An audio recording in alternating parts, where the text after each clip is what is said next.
What is everything that goes into making a garment? And can we create a piece of clothing entirely locally? I'm going to find out. Similar to the 100-mile diet or farm-to-table movement, I've challenged myself to apply this concept to clothing and see if we can create a garment from start to finish in Edmonton and Alberta. My name is Erin, and this is the ultimate slow fashion journey. We're going to explore the entire process from farm to closet.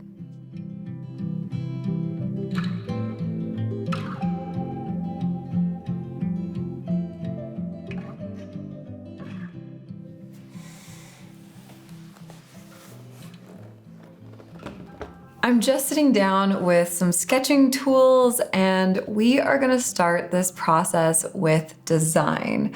What is the garment going to be? What's it going to look like? And to be honest, I'm feeling a lot of pressure because I want this to be a piece that I will have for the rest of my life, and hopefully that can even be passed to someone else. So there's going to be two very crucial things. One of them will be ensuring that it's very good quality and also that the design is timeless. The quality part I'm not too concerned with because I'll be collaborating with some incredibly talented people to make this garment, and I know all stages will be done well, but the design is up to me. There are definitely some limitations on what I can make locally. It has to be made from wool because wool is the only fiber I can get here in Alberta. And wool is a great fiber in many ways, but there are some important things to consider when using it.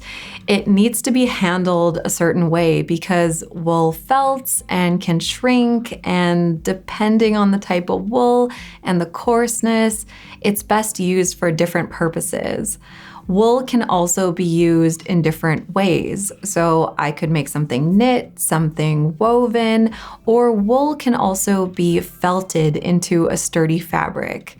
Knitting a sweater seems like an obvious project idea for this, but I want to do something different and create a woven fabric to then cut and sew a garment from.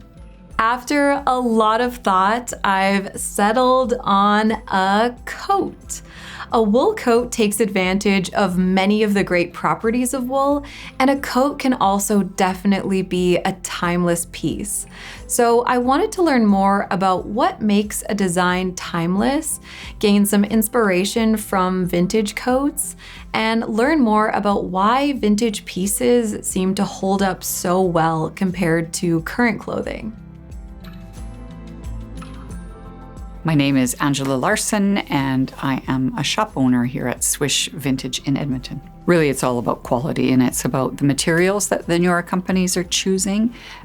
Poor quality often compared to beautiful quality back in the day.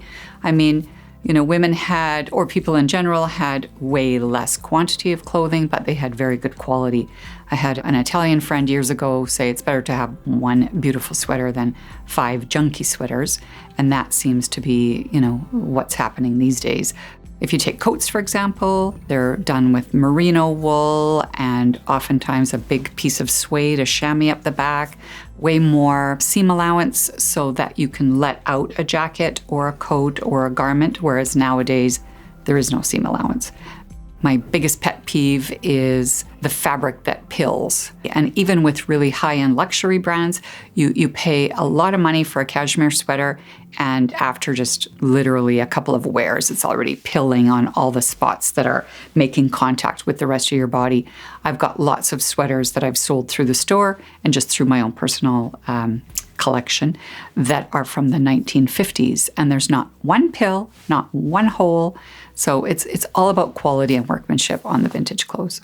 The whole timeless thing, I guess, is subjective, but I would say on certain things, just no trendiness.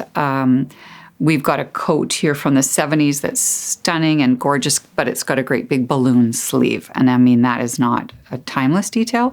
Maybe a smaller lapel. Oftentimes, I would say timelessness is about the color. Camel, black, gray. You can't go wrong with a tweed or a houndstooth or something like that. Staying away from fussy details like a peplum or flared sleeves or something, just sort of a basic classic piece. The design is critical for sure, but the fabric and the content is almost more important if you want to keep something for life, because you don't want something that's going to start wearing out. This coat is such a perfect example of classic tailoring, classic design. This has got the pick stitching on it. Of course, you can't go wrong with camel. The only damage on this, which is really funny, needs to be mended, is that back in the day, people didn't have cell phones and big car fobs and mittens, and so there's a little bit of wear there. That's more from contemporary use. I love the idea of a monogram because it just personalizes that piece, especially if you're taking the time to make something. This one is a great example of, this is a 70s one, and when you feel the weight of this, it's so heavy. Oh my gosh. And inside the back of the coat, you can, right to here is a piece of suede. So it's almost like having two coats in one, because that was the windbreak. And everybody just made them. So whether you were buying a coat at Sears or the Bay or Eaton's, they all had them. It was sort of a standard sewing practice. This one is from the 50s and it's got a huge piece of suede. It's called a chamois. Look at how thick that, feel how thick that is. Oh my gosh. Yeah. Yeah, so the cost on that alone. To have a big piece of suede.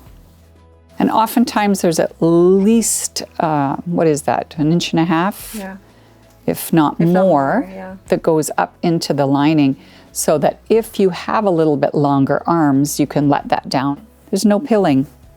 Yeah. There's no pilling on this cashmere coat.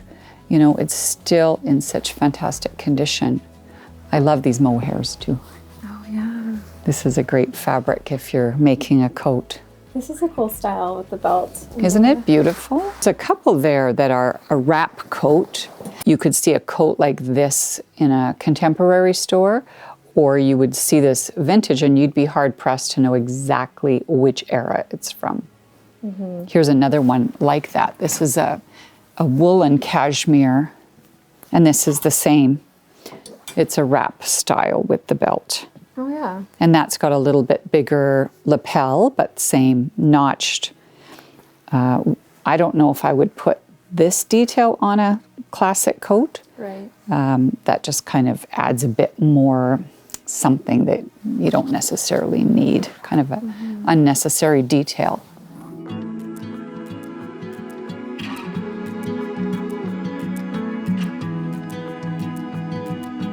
And these are typical sort of lady coats where you've got your bracelets or your long gloves, and they're not meant for waiting for the bus. The back of this coat, when you see that seaming, is so beautiful. Yeah. If you put the collar up, if it was really cold, it's so nice. It's so glamorous.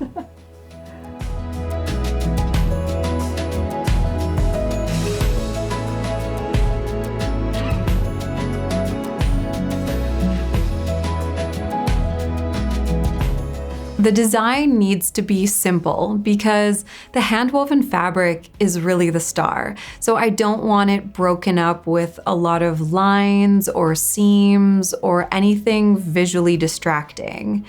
Now, I think when most people see a very simple design, they probably think that it's easier to do, but simple designs can be very difficult because everything needs to be considered and executed well.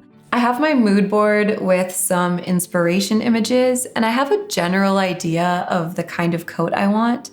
But before I get into sketching, I'm going to look at a bunch of coats and outerwear for a specific detail inspiration. Collars, sleeves, pockets, shoulders, closures, seams, all of those elements need to be considered, so I'm gathering some inspiration.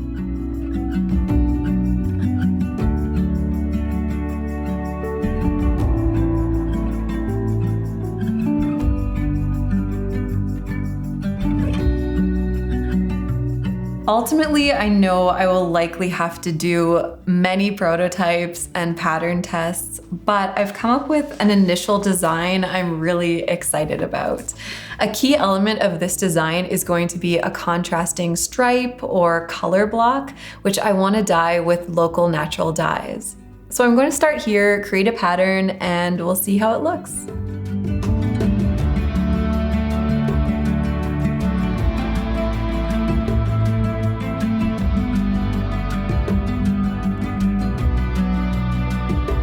So I ended up creating 6 different muslins or mock-ups before I was happy with the final coat design.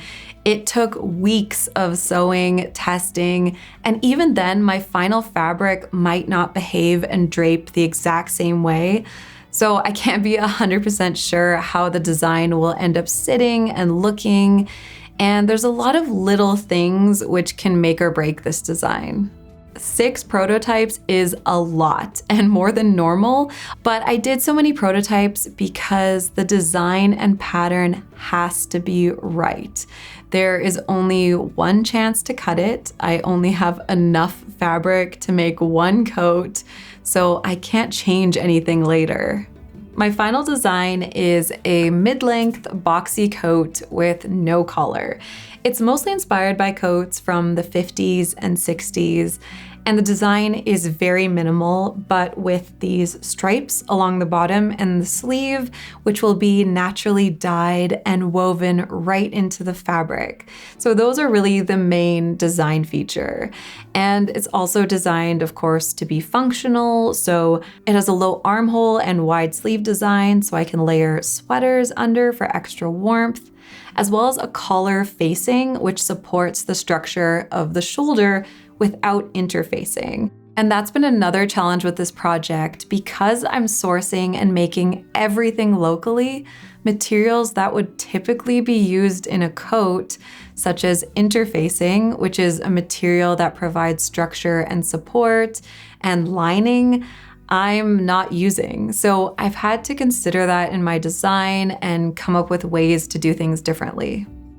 I decided to go for hidden buttons because I think it gives it that very clean look I want, with the focus being on the fabric instead of a contrasting button. But I love the option of a tie belt and creating a coat that can be belted or not. In my opinion, good design is all about the wearer because they are the ones actually living life in the clothes. So a designer really needs to understand who their customers are, what they like, how the clothes fit both their body and their lifestyle, what are their priorities and values, what needs do they have around things like washing and clothing care. There are so many aspects to consider before even starting to design. This kind of thoughtful, intentional, well-executed design takes time. But if you have a fast fashion brand who is releasing thousands of new styles a month, there is so little time for design and sometimes no time for testing. And I'm sure all of us, either personally or know someone who has had the experience of buying something that turns out not how you expected and is basically garbage.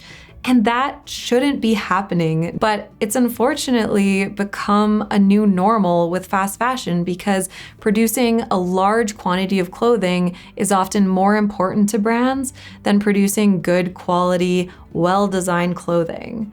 And I really hope that we will see things slow down in the fashion industry, but it has to start at the beginning with simply putting more time and care into design. So after all of this research, designing, and testing, I finally have a coat design I'm happy with. And now that I have my design, we can make it a reality.